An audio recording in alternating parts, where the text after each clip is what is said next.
Hey Algebra 2 students, McCrossin back again with your weekly math video. So 2 weeks ago we did simplifying rationals where you had to factor and cancel things out. Last week we did multiplying and dividing, same thing, factor, cancel things out. This week we're going to move into adding and subtracting rationals, which goes right into these 3 steps. Once again, we're going to factor. We're still just factoring. So we got to factor, then we have to create a common denominator. All right, it's probably been a while since you've heard the term denominator. Denominator, down low, it's the bottom part of the fraction. So think denominator is down low, it's this bottom part of a fraction, so like 1/3, this 3 is your denominator. Numerator, denominator, okay? And then we can add and subtract accordingly. So I'll start with just like a simple example here of like, hey, remember how we add and subtract fractions. So if I had 2/3 plus 1/4, you can't add those just straight across. That's not how this works, right? You'd have to recognize, well, 3 goes into 12 and 4 goes into 12, so we got to make these both 12 on the bottom. So what we would do is we would multiply this by 4/4. We would multiply this by 3/3, and it would become 8/12 plus 3/12. And we can add those together now to get 11/12. It's your final answer. Okay, it's this type of process that we're going to do, but instead of having numbers on the bottom, we're going to have equations. So let me show you how that works. I'm going to go through 2 examples. All right. First example is 4/x minus 3 minus 3/x squared minus 9. All right. So first thing we have to do, like we talked about before, is we got to factor. So this becomes, this stays the same, 4/x minus 3. I can't factor x minus 3, it's already factored. And now we go minus 3/x plus 3 and x minus 3. That's what this factors into right there. Now, you might be noticing like, hey, this has an x minus 3 and this has an x minus 3, but this one is missing this x plus 3. This denominator does not have an x plus 3. So what we're going to do is we're going to give it that x plus 3. So similar to before, we're going to multiply by x plus 3 on both sides, or on top and bottom. You might be like, McCrossin, why do I now have to multiply x plus 3 over here? It already has one, okay? So I'm going to do that multiplication. And up top here, I distribute that 4 to both. All right, so on the top here, I'm going to get 4x plus 12 all over x plus 3, x minus 3, minus this. I have not touched this. Minus 3/x plus 3, x minus 3. Now you might say like, hey, cool, our 2 denominators now match, just like our fraction before. Our 2 denominators match, and we can just go ahead and add and subtract accordingly.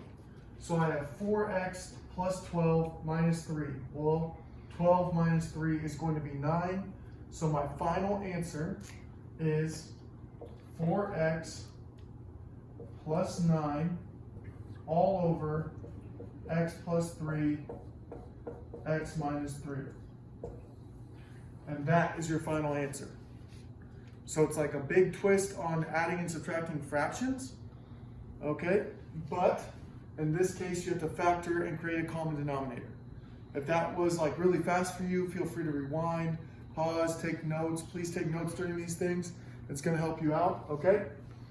I'll do one more example, this time with adding. I'm gonna give myself a bit more room here so I can do more steps on the board. So I have 3x over x squared plus 5x plus 4 plus 2 over x squared plus 9x plus 8. First and foremost, we got to factor. What do we factor? Both of these. So I'm going to factor both of those and write my next step here. I don't change the tops when I factor. 3x all over x plus 4 times x plus 1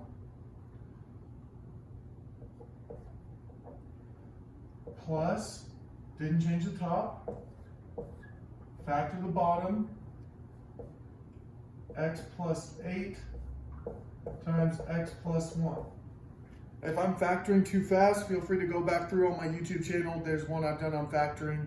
Rewatch that. Get used to factoring. It's a math skill that you're going to need, okay? It's something really, really handy to be good at, okay? So I factored that. Now, you might notice these guys, x plus 1, are the same. Perfect. You don't have to worry about those. Those already match on both sides. All right, those match.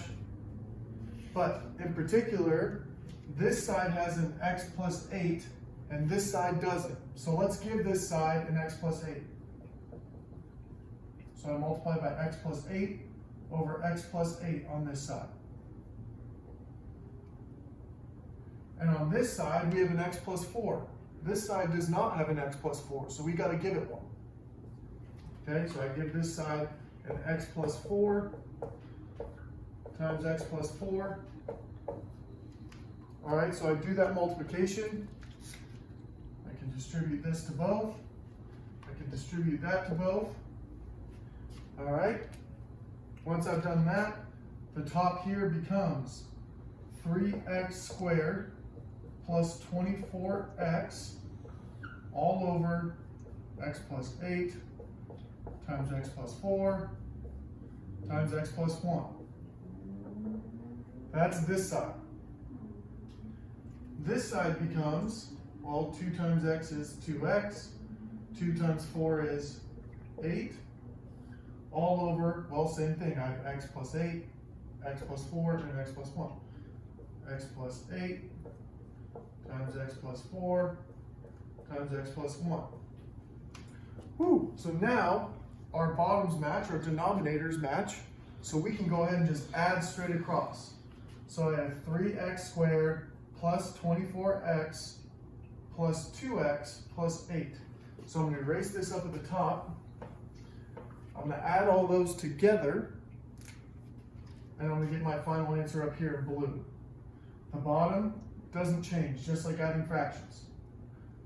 X plus 8 times x plus 4 times x plus 1. Bottoms, the top, I have 3x squared. 24x plus 2x is 26x. And I have a plus 8. This is your final answer. I know it looks ugly, but in my mind, that's pretty. It's beautiful, okay? Anyways, if this was too fast or whatever, slow it back down, go back, rewatch it, okay? I am going to post some notes with this on Thursday, probably in the afternoon sometime, along with your quiz for the week. Please continue to do those. It's how you bump up your grade. I know the end of the year is approaching and it's June and everyone wants to go outside and enjoy the sun, but we only got 2 more weeks left. This week and next week with a little bit more new material, and we are good to go. After that, you're on your own. It's summertime. Go enjoy as much as we can with COVID, and please stay safe, please stay healthy, and look out for each other. All right? Missing you guys a lot. Later.